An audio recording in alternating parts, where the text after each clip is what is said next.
Guys, good morning, good afternoon, good evening. Ganito pala ang pagluto ng talong para magiging maganda ang resulta. Steam pala.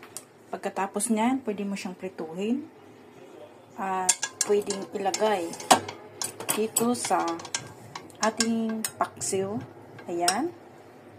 Tapos, ayan, malambot na po siya guys. So, masarap po siya. Ayan. Maganda ito masarap ito yung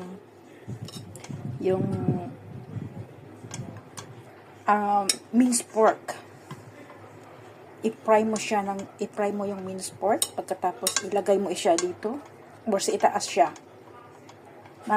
Natuto ako dito sa amo kong babae. Kasi siya ang nagluluto At saka ito rin yung niluluto sa restaurant. Ganito pala guys, i-steam mo na i-steam mo na yung talong bago siya i-fry. Ayan, maganda yung resulta niya. Hindi maitim yung balat. Ito lang umitim kasi yung bang matigas siya. Yung bandang niya ng So, ayan.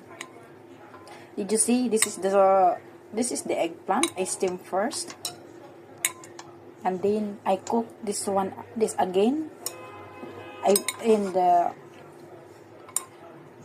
In my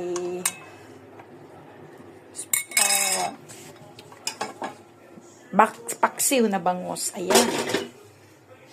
I-reheat ko siya para lalong sumarap. Ayan. Ulam for 1 week. Ayan. Kulo na siya maya-maya guys. Ang sarap. So, lahat ng bagay dito sa mundo, kung wala kang alam, pwede kang magkaalam. I-accept mo lang sa buhay. Huwag mong isipin yung pagod, yung lahat-lahat na isipin mo, lahat ay kaya mo. Okay?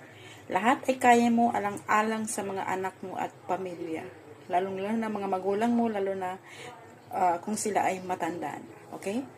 So, ganun lang ang share ko ngayon sa inyo sa araw na ito. So, sana pagpalain tayo ni Lord sa araw-araw sa ating gawain na gabayan tayo lagi, nabigyan tayo ng lakas, ilayo tayo sa mga kapahamakan. So, yan lang po. At saka, of course, syempre yung natin, good health as always because it's the most important in our life is our good health.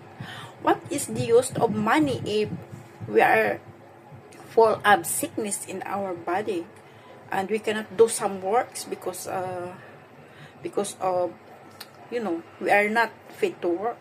Okay?